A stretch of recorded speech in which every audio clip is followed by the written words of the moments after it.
Well, Donald Trump is back at it with his snide remarks, this time poking fun at Canada's Prime Minister Justin Trudeau. The President-elect and Prime Minister Trudeau had dinner back in late November at the Mar-a-Lago estate to discuss threats that the future Trump administration would be imposing a blanket 25% tariffs on Canadian goods. While Trudeau finished the dinner saying it was excellent, Trump made a jab days later, suggesting Canada was a part of the United States and not a sovereign country. He wrote on Truth Social, "It was a pleasure to have dinner the other night with Governor Justin Trudeau of the great state of Canada. I look forward to seeing the Governor again soon so that we may continue our in-depth talks on tariffs and trade, the results of which will be truly spectacular for all." One person replied to Trump's comment saying, "the king of trolls." Another wrote, "The Canadians probably don't even want Trudeau as a governor." Finally, savage. Welcome to Mad World, our weekly Culture Wars wrap-up. Let's get into it. Donald Trump kept up his tariffs chat this week by making a bold claim on how the tax on goods have helped the United States. Having to do with other things, tariffs. I have stopped wars with tariffs by saying, you guys want to fight, it's great, but both of you are going to pay tariffs to the United States at 100%. And they have many purposes, tariffs, if properly used. I don't say you use them like a madman. I say properly used. Now, this clip has gone viral on X of Joe and Jill Biden attending the 47th edition of the Kennedy Center Honors in Washington, D.C.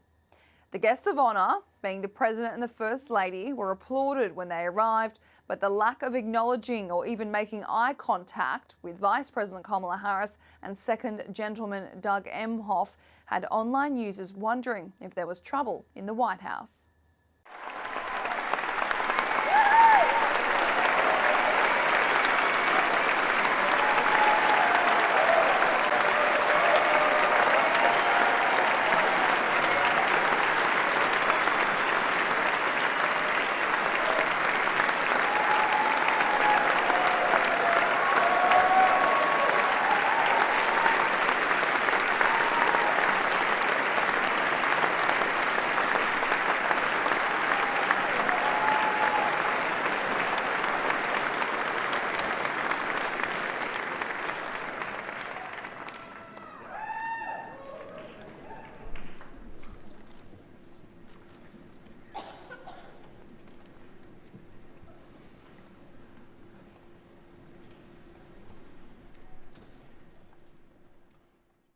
President Biden was busy this week with only weeks to go before his term finishes. He was speaking at the Brookings Institution in Washington to deliver a speech on his economic legacy. It wouldn't be a Joe Biden speech without a random screaming outburst. I can't name a single country in the world that doesn't think, put it this way, if we're not leading the world, who does? Not a joke. I'm not being wise guy. If we do not lead the world, what nation leads the world? Who pulls Europe together? Who tries to pull the Middle East together? How do we do the Indian Ocean? What do we do in Africa? We, the United States, lead the world. In the same speech, President Biden's teleprompter went out, prompting some slurring of words. And you know, one of the things that's going on here, they just turned off my, I'm going to go down.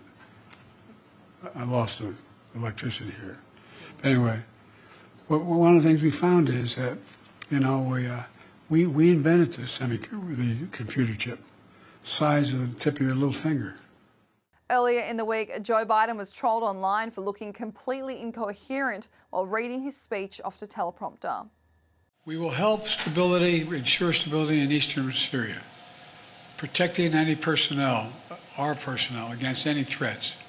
And remain our mission against ISIS will be maintained, including the security of detention facilities where ISIS fighters are being held as prisoners. And Joe Biden took a leaf out of his successor's book on claiming he had a role in weakening foreign enemies. You know, for years, the main backers of Assad have been Iran, Hezbollah, and Russia.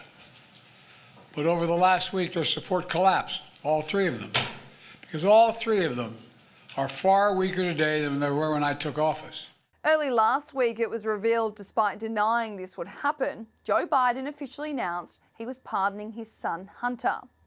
Hunter Biden was facing 2 separate sentencings this month over his tax crimes and lying on a form when he bought a firearm in 2018. The president's son could have been subjected to jail time, but now he will not face accountability for this. But it wasn't the actual pardon. It was Joe Biden's backtracking that became the story. Over a week later, White House Press Secretary Karine Jean-Pierre is still dodging questions about this. You owe an apology to the American people. Zeke, I just laid out the president's thinking. The president laid it out himself in his own words. He did. He laid out how he wrestled with this decision. He said in his statement, as a president, as a father, he talked about how difficult it was to make this decision. He thought about it this weekend. He did. He thought about it this weekend. He wrestled with it.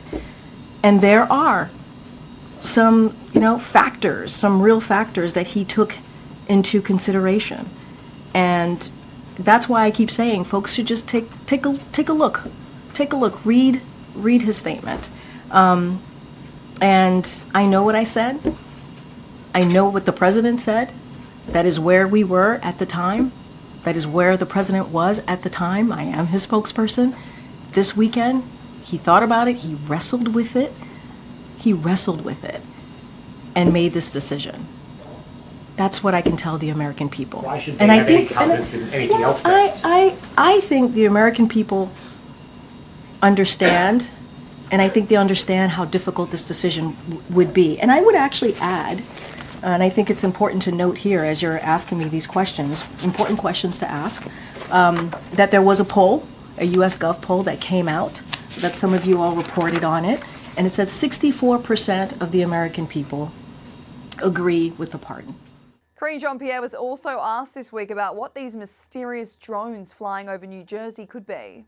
There have been repeated drone sightings in the Northeast, especially in New Jersey. These are not small drones, some of them pretty large. They're flying at low altitudes, they're flying in flocks. Has the president been briefed on this situation? So we are certainly aware, the president is aware. So we're closely tracking the activity and coordinating closely with relevant agency, including DHS and FBI, to continue to investigate these incidents. Don't have anything beyond that to share. Obviously, this is something that DHS and FBI are tracking very, very closely, and so I would have to refer you to them directly, but aware. Keeping an eye out and looking into the incidents that you just mentioned. A couple still though, but has the federal government ruled out that these are controlled by foreign entities? Yeah. And do you know if they're conducting surveillance over these areas? I cannot make any kind of predictions or comments about that specifically from here. This is something that DHS is looking at and FBI, so I would have to refer you to them. Republican Congresswoman Nancy Mace says that she was physically assaulted amid the many threats that she had been getting after pushing for banning transgender women from female bathrooms in the Capitol.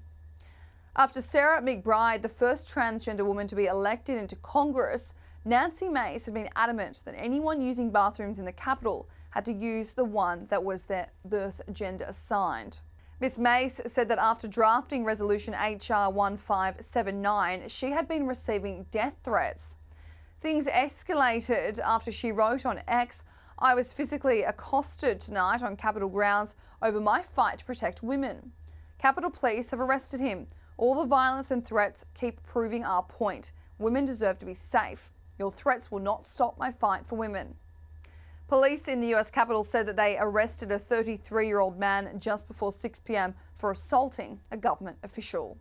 All eyes this week have been on Luigi Mangione, the 26-year-old who allegedly shot and killed United Healthcare's chief executive Brian Thompson. The Ivy League graduate has been charged with gunning down the 50-year-old at 6:45 a.m. when he was walking from the Marriott Hotel in New York City to the Hilton for a meeting. Mr Mangione was arrested at a McDonald's in Pennsylvania days later, where he had a gun, bullets, multiple fake IDs and cash in his possession. He also had a document on him that expressed his ill will towards corporate America and wrote, "Frankly, these parasites had it coming."